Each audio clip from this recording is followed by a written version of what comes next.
Hello, we're the Jelly Dolly Sisters, and today we're going to talk about out-of-body experiences and why this works and how it happens. So basically, before you incarnated onto the earth, your soul signed a contract and said, I need to learn this, that and the other lessons in this lifetime. So your soul is energy and it's infinite, and it will carry on way after this meat suit is done with and used for the lessons that it needs to evolve and up level. So this is how your soul can come out of your body. So it's detached, it's not one thing. Energy is infinite. When you go to sleep, often everyone leaves their body in dream state. Even if they don't remember their dreams, they leave it. But lucid dreaming and out-of-body experiences is where people are kind of still conscious and are having control over their soul and where it goes whilst coming out of their body. So Beth, handing over to you with your first experience of... My very first experience was when I was about 9 or 10 years old, and obviously it was a very weird experience. I was in bed and I woke up and I was on the ceiling. Now, honestly, I'm just as confused as you. This sounds like, and I remember being on the ceiling, staring at myself, like asleep. How am I up here? How do I get down? What the hell is going on? And I was just like, oh, maybe this is just a dream. So then the next night it happened again, but this time I had managed to get down from the ceiling to come round to my face asleep, my physical form, and be like, oh my gosh, like, why am I seeing myself asleep? So this was from a really, really young age. Had no idea what it was. Obviously spoke to my mum and dad about it, who thought it was just crazy, or no, that didn't happen, or you were just asleep.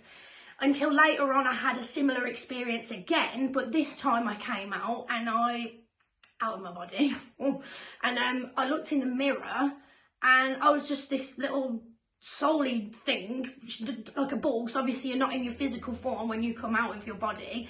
And it was all like this. And I was looking around my room as this like thing, and I could see my room exactly how I left it, because like I know where my room was a mess, but I know where everything is, and everything was in that room exactly where it was. So obviously these experiences freaked me out, and I was like, what the hell is happening? Am I crazy? Like I want a brain scan. I don't know what's happening.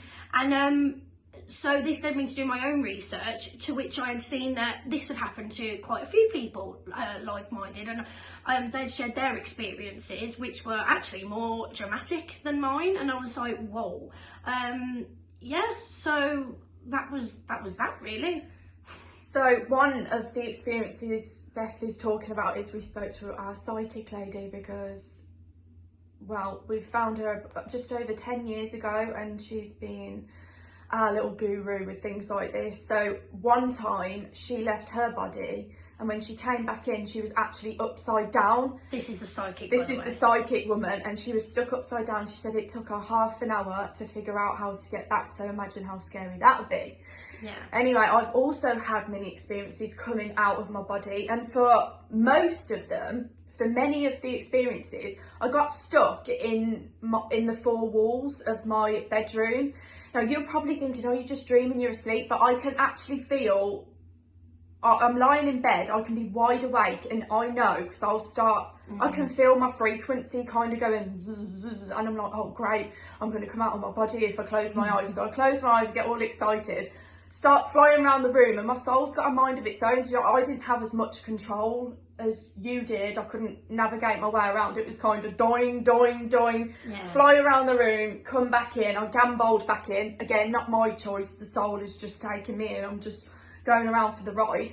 It's really strange though, when I don't know if any of you have had these experiences, and you look in the mirrors of your room. I don't know if you don't look the same. You don't look the same, but also mirrors are portals, and yeah. I have seen some strange things in those mirrors. But there was once a Chinese woman. Did I tell you about the Chinese woman? Mm-hmm.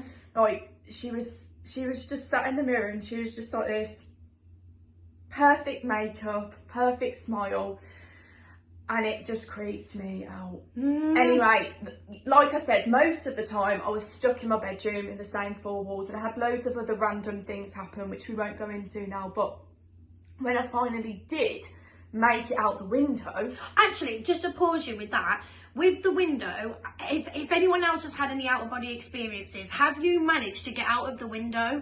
Have you managed to get out? Because I haven't, and it's really hard to. Obviously, now that I knew how to do outer experience just by doing nothing. Actually, I've always struggled with getting out the window. So, has anybody who's watching this, have they ever managed to get out of the window? And if so, what guidance would you say to do that? I know you've managed to get out of the window. Only once. Oh, only once. There you go.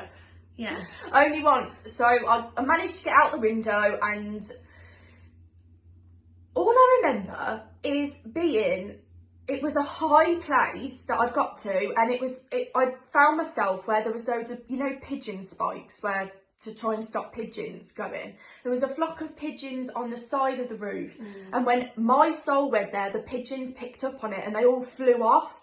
And then I remember going to a home with older people with dementia in, and the carers That was creepy. Yeah, that was really creepy, because the carers couldn't see me, but the people with dementia could see my soul.